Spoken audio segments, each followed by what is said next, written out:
Sejam todos muito bem-vindos a mais um culto de celebração ao Senhor. Hoje é domingo e não será diferente. A ligeira diferença é que eu estou aqui, o irmão está do outro lado. Mas lembre-se, nós estamos distantes, porém unidos. Então, convido a igreja a baixar a sua cabeça e eu estarei deste lado orando. Oremos. Senhor Deus, nós queremos te agradecer por tudo que o Senhor tem feito nas nossas vidas. Damos-te graças, Pai, pela proteção, pelo seu amor, pela sua santa misericórdia que se renova dia após dia.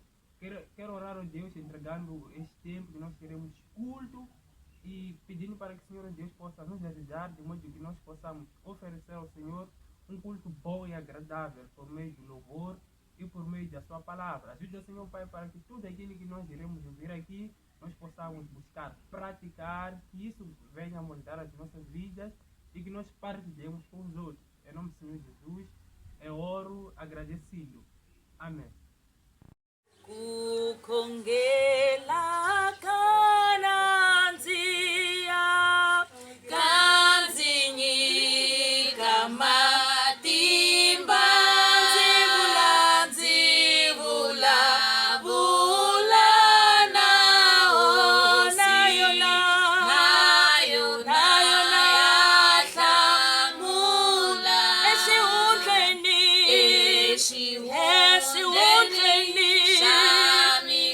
Sami kongalo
Olá, queridos, a paz do Senhor Jesus Cristo. É uma grande alegria estar de volta.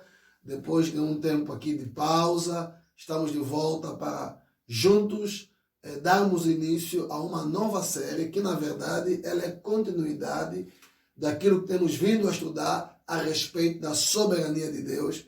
Porém, neste momento, nós vamos agora nos concentrar nos próximos 4 domingos a respeito da soberania de Deus e a oração.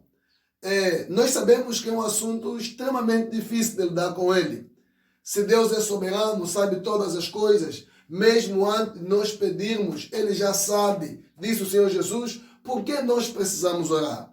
Mas é exatamente sobre essas coisas que nós queremos estudar a fim de descobrirmos como a soberania de Deus não anula a necessidade de uma vida diária de oração. O objetivo desta série é exatamente isso. É ajudar o irmão a sair dessa inércia, desse comodismo em que se encontra.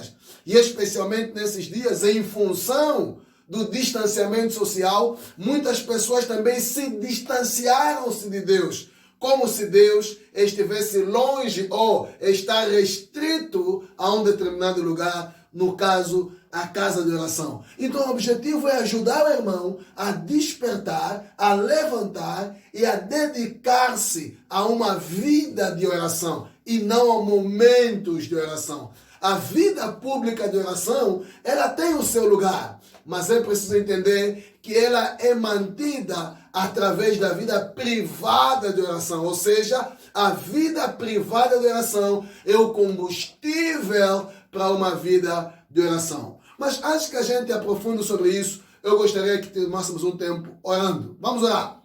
Senhor, nós te agradecemos nesta manhã pela tua palavra que será ministrada. Deixamos todos os irmãos que estarão acompanhando esse vídeo, tanto no momento da inauguração, assim como no momento após, ou seja, posterior à inauguração do vídeo no YouTube. Pai, nós pedimos a tua bênção, que a tua palavra possa chegar condignamente, que a internet possa facilitar, ó Deus, o nosso trabalho e a audição do teu povo. Pai, no nome do Senhor Jesus, abençoa esta palavra em Cristo, seu Filho. Amém. Querido, abra a sua Bíblia em Mateus capítulo 6. A minha já está aberta. Por favor, convide agora a sua família, convide os seus amigos, partilha o link com todos aqueles que forem possíveis. Pode partilhar através das redes, partilha no teu status do WhatsApp, partilha no teu status do Facebook, partilha no teu status do Instagram. Você pode partilhar com todos aqueles que forem possíveis através do link que o irmão teve acesso à entrada deste vídeo, deste culto online. Queridos irmãos, sem mais delongas, abre sua Bíblia, Mateus capítulo 6. Mateus capítulo 6, vamos ler os versículos 9. Só que antes que a gente leia, deixa eu dizer uma coisa muito interessante. Ao longo do ministério público de Jesus, Jesus fez muitas coisas. Ele fez muitos milagres. Jesus andou em cima das águas. Jesus transformou água em vinho. Jesus curou muitos doentes. Inclusive ressuscitou os mortos. Só o que me chama a atenção é que os discípulos pedem algo a Jesus que é extremamente admirável, que depois de verem Cristo a fazer tantas essas coisas, eles não chegaram a Jesus e falaram: Jesus, ensina-nos a fazer milagres. Jesus, ensina-nos a andar sobre as águas, a transformar água em vinho. Que me parece que esta é a tendência comum hoje em dia. Parece que poder ser parecido com Jesus é quando nós fazemos também muitos milagres.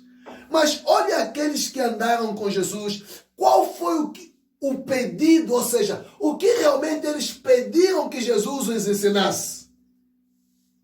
Lucas capítulo 11, antes de irmos para Mateus, no versículo 1 é interessante. E eu quero ler para si. Lucas capítulo 11. Olha o que os discípulos pedem a Jesus. Diz o texto bíblico. Certo dia, Jesus estava orando em determinado lugar.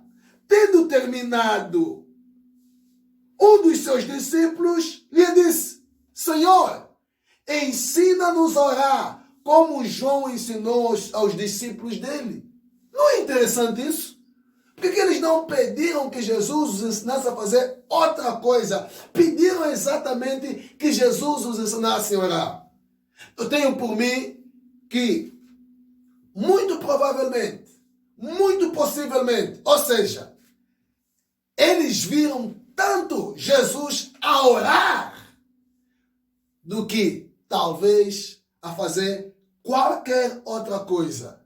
Que eles ficaram tão impactados que pediram a Jesus que os ensinasse a orar. Esta talvez seja a razão por detrás disso. E isso é interessante porque a vida de Jesus de oração mostra como ele foi dependente do Pai. Mas abra sua Bíblia, Mateus capítulo 6, versículos 9 a 13. Mateus capítulo 6, versículos 9 a 6. Vocês oram assim: Pai nosso que estás nos céus, santificado seja o teu nome, venha o teu reino, seja feita a tua vontade, assim na terra como nos céus. Dá-nos hoje o nosso pão de cada dia, perdoa as nossas dívidas, assim como perdoamos aos nossos devedores. Não nos deixes cair em tentação, mas livra-nos do mal, porque teu é o reino, o poder e a glória para sempre. Amém. Irmãos, eu estou convencido que os discípulos foram tão impactados com a vida de Jesus, razão pela qual eles pediram que Jesus deveria os ensinar a orar. Nesta manhã, o meu propósito é exatamente este: que sejamos desafiados a fim de desenvolvermos uma vida de oração. E para isso, o tema para essa primeira série é o padrão da oração. Qual seria então o padrão da oração? É importante lembrar aqui que Jesus não nos deixou uma repetição, um conjunto de rezas que devem ser repetidas. Pelo contrário, Jesus deixa-nos um padrão, ou seja, um modelo a seguir.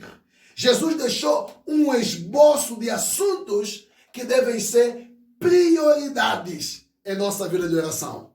Então, o Pai Nosso não é uma reza, não é repetições vãs.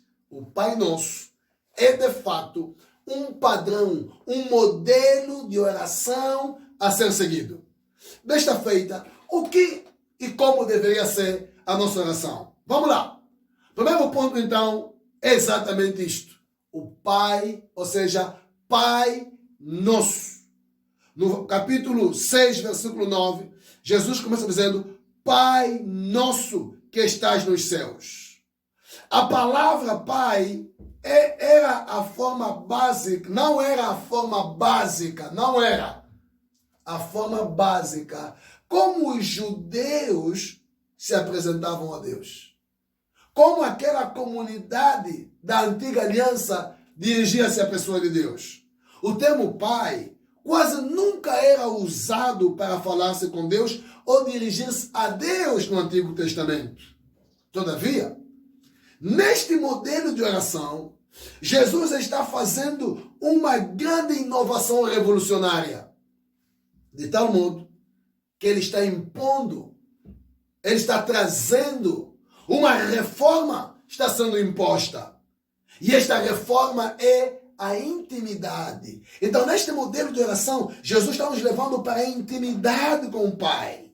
Ou seja, o foco de Jesus neste ponto foi a intimidade com o Pai. Jesus tem como alvo nos introduzir na presença do Pai. Jesus tem como alvo nos introduzir diante do Pai. Mas a palavra nosso não significa que Deus, Pai, deve ser usado sem restrição. Ou seja, antes, este termo nosso só se aplica àquelas pessoas que já foram adotadas na família de Deus, como então Paulo vai dizer aos Efésios: em amor nos predestinou para sermos adotados como filhos por meio de Jesus Cristo, de acordo com o seu propósito. Efésios capítulo 1, versículo 5. Então é preciso entender que aqueles que já foram adotados na família de Deus, sim, faz sentido. E quem são esses? São aqueles que expressaram a fé salvadora na obra realizada por Cristo na cruz, submetendo-se ao senhorio de Cristo. João capítulo 1 vai nos dizer: ninguém pode chamar Deus Pai senão tiver o credencial de filhos, pois isso seria presunção e arrogância extrema. Porque João disse: a todos quantos receberam, deu-lhes o poder de serem chamados filhos de Deus. Irmãos, há uma distinção clara, tanto à luz do Velho como do Novo Testamento, sobre ser filho de Deus e sobre ser filho do diabo. João capítulo 8, nos versículos 39, 40 e 44, vai dizer: Abraão é o nosso pai. Responderam eles. Jesus disse: se vocês fossem filhos de Abraão, fariam as mesmas obras que Abraão fez. Pois vocês estão procurando matar-me, sendo que eu lhes falei a verdade que ouvi de Deus. Abraão não agiu assim. Vocês pertencem ao pai de vocês, o diabo, a quem vocês querem realizar o desejo dele.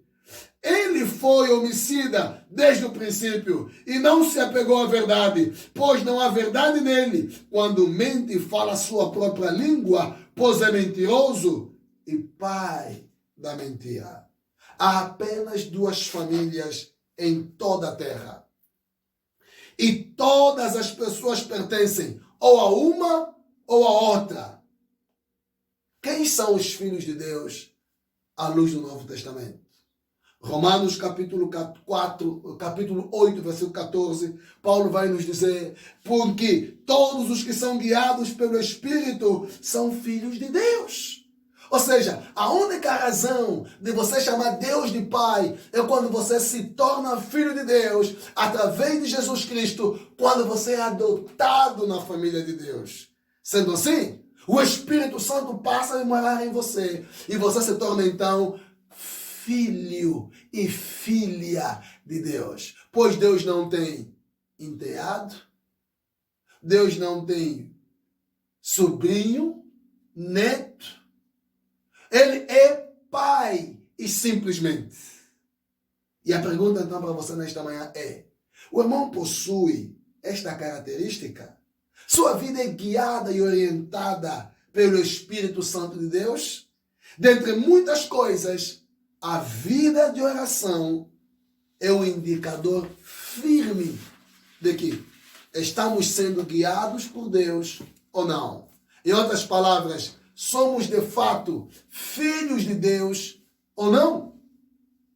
O segundo ponto que eu gostaria de levar os irmãos a pensar é ainda no capítulo 9, no capítulo 6, versículo 9b, quando vai dizer: Pai nosso que estás nos céus. Embora Deus seja onipotente, todo-poderoso, todavia ele tem um endereço. Embora Deus seja onisciente, ele está em todo lugar ao mesmo tempo, todavia ele tem um endereço. Ou seja, ele é diferente de nós. Pai Nosso fala da proximidade com Deus, mas Deus fala da sua singularidade. Este Deus é separado da sua criação. Ao mesmo tempo que ele está na sua criação, ele também está além da sua criação. Aliás, isto é a doutrina da transcendência de Deus e da imanência de Deus. Ele emana sobre nós. Ele está além de nós, mas também ele é imanente. Ele está em nós e através de nós. Isaías explica-nos muito bem disso, que ele está além, mas também ele está em nós e através de nós. O ensino aqui é o seguinte: quando orarmos, temos de nos lembrar de quem somos e a quem estamos nos dirigindo. Que Deus está nos céus e nós estamos na terra. Este é o Deus que nós servimos.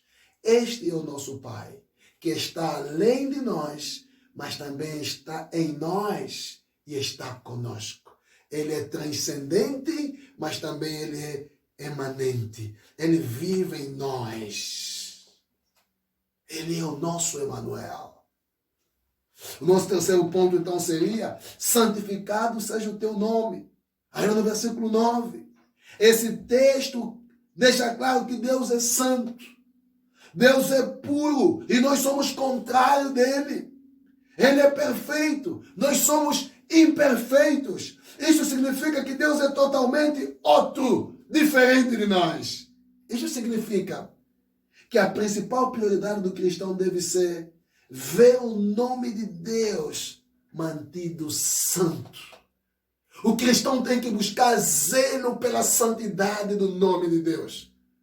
Abrindo um parênteses, se eu pudesse entrar agora no seu celular ou entrar nas suas contas das redes sociais e poder adentrar nos seus status, quais são os memes que eu leria ou ouviria lá? Que afrontam a santidade de Deus e mantêm o nome de Cristo glorificado, ou aqueles que desonram a santidade de Deus? Lembre, Deus é santo e Ele exige santidade da parte daqueles que o adoram. Queridos irmãos, em Levítico capítulo 10, nos versículos 1 a 3, há um incidente que me deixa tremer diante da palavra de Deus e diante desse Deus.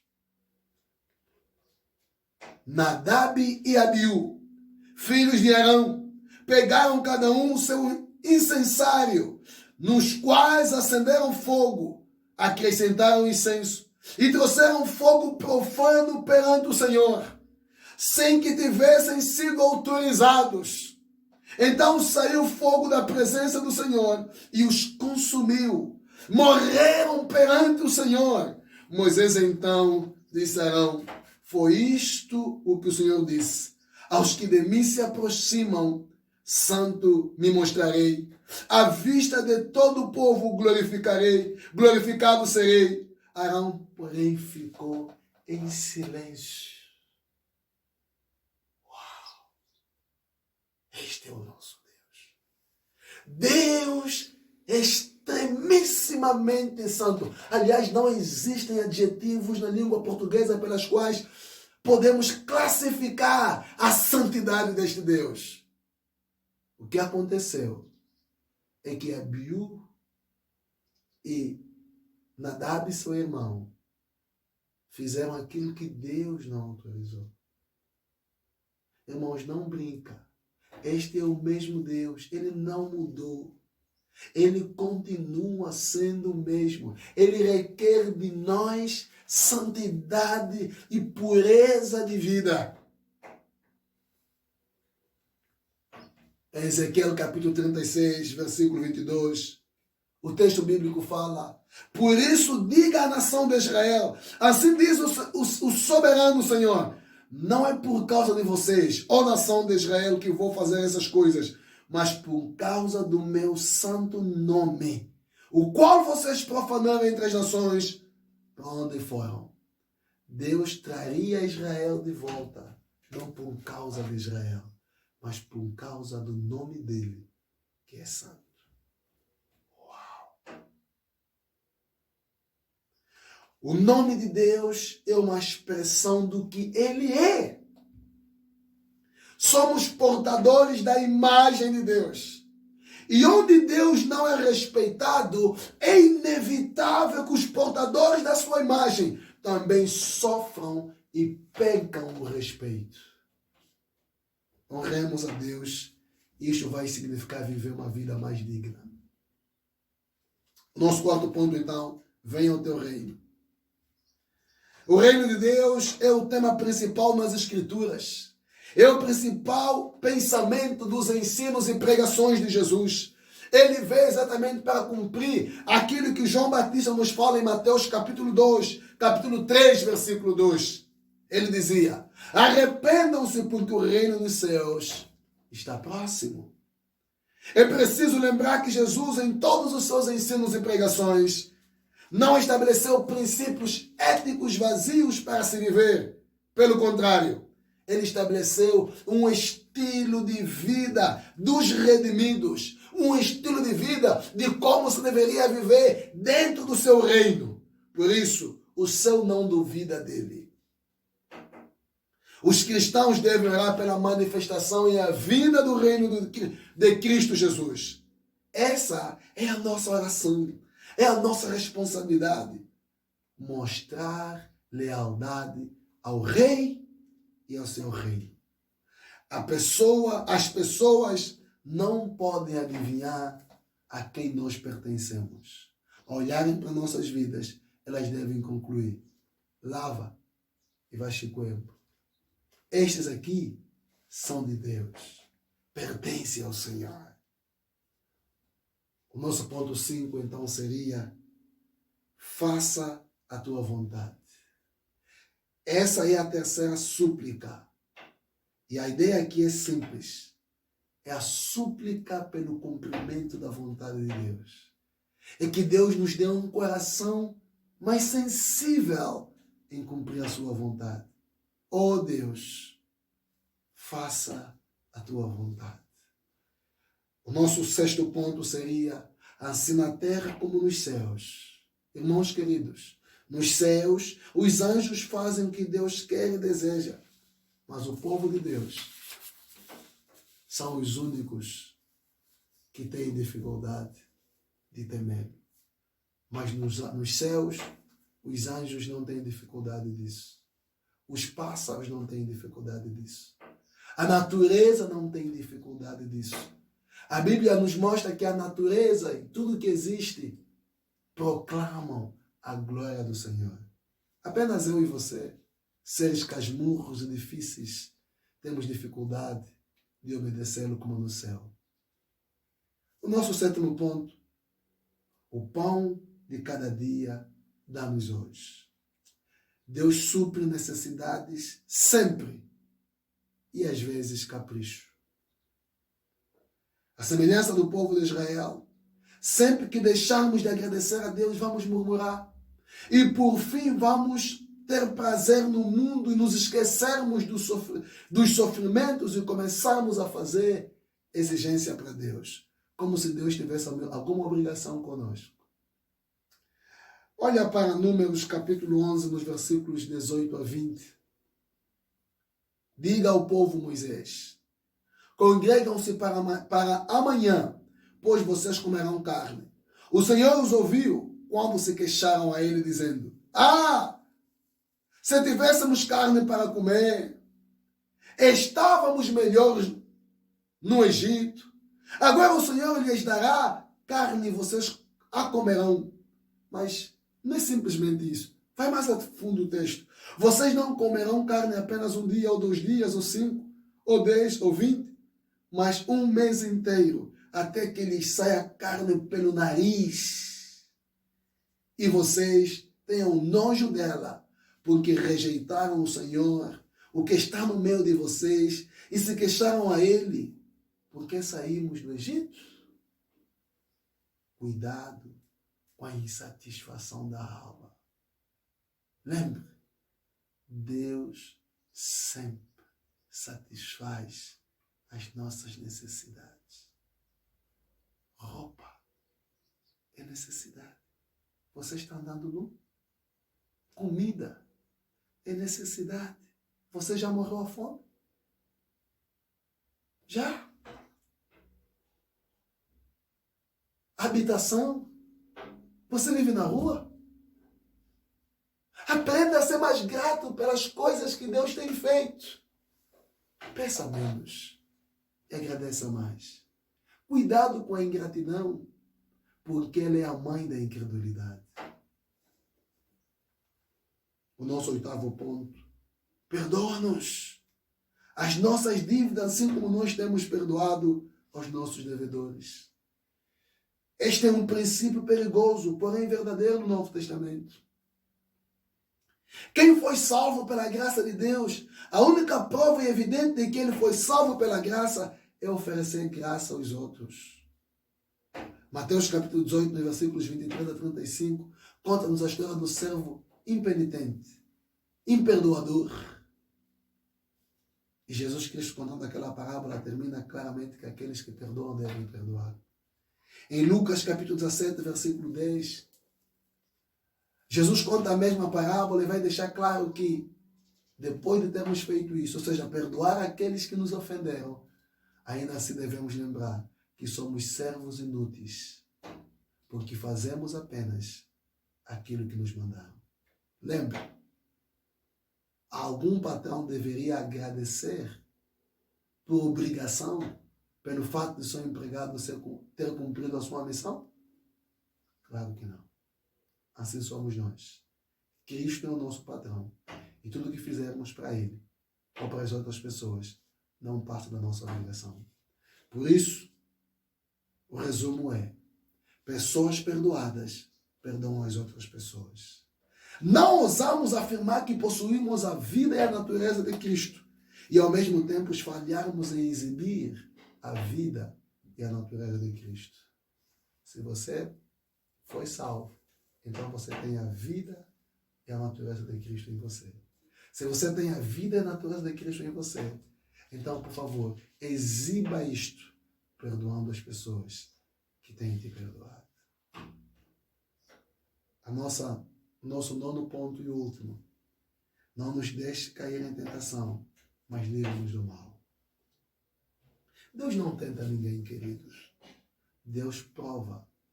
Porque a aprovação é para o crescimento, a tentação é para o mal. Mas nem toda tentação vem de Satanás. O apelo para evitar a tentação e a petição por livramento do mal é a mesma coisa. Livra-nos do mal e não nos deixe cair em tentação. E aqui, a ideia do mal, o mal aqui é o próprio maligno. É uma referência a Satanás. Livra-nos do mal. Livra-nos do maligno. Livra-nos das suas investidas desenfreadas. Os seus ataques contra o povo de Deus. O inimigo que deseja destruir a obra de Cristo neste mundo. João 17,15 nos fala. Jesus orando ao Pai: não rogue que eu os tire do mundo, mas que os proteja do maligno.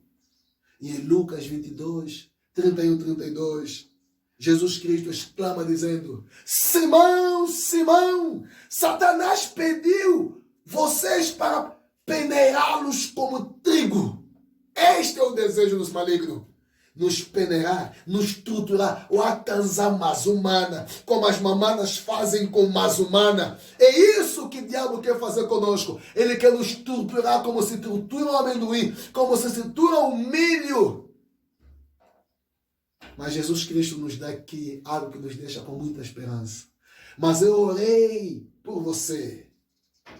Eu orei por vocês, para que a sua fé não desfaleça. Simão, e quando você se converter, fortalece os seus irmãos.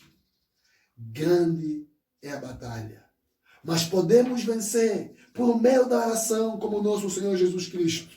Por isso, oremos. Oremos. Oremos. Volto a dizer, irmãos, oremos. Pois em 6 petições, Jesus estabeleceu o padrão e a prioridade da oração em nossas vidas. O padrão da oração é orar mediante Jesus nos ensinou. Vamos orar. Pai Santo, obrigado pela tua palavra. Palavra essa que nos desafia a necessidade de vivermos uma vida tremenda de oração. Pai bendito, fortaleça-nos, Senhor, e nos ajuda a buscar-te todos os dias da nossas vidas, enquanto aqui vivemos. Esta é a nossa oração, na certeza de que o Senhor assim fará, para a glória do louvor do teu nome. Amém. Que Deus te abençoe e que nesta semana você possa viver uma vida e não momentos de oração. Orai sem cessar é a ordem do Senhor para a sua igreja. Até a próxima. Estamos juntos. Bye, bye.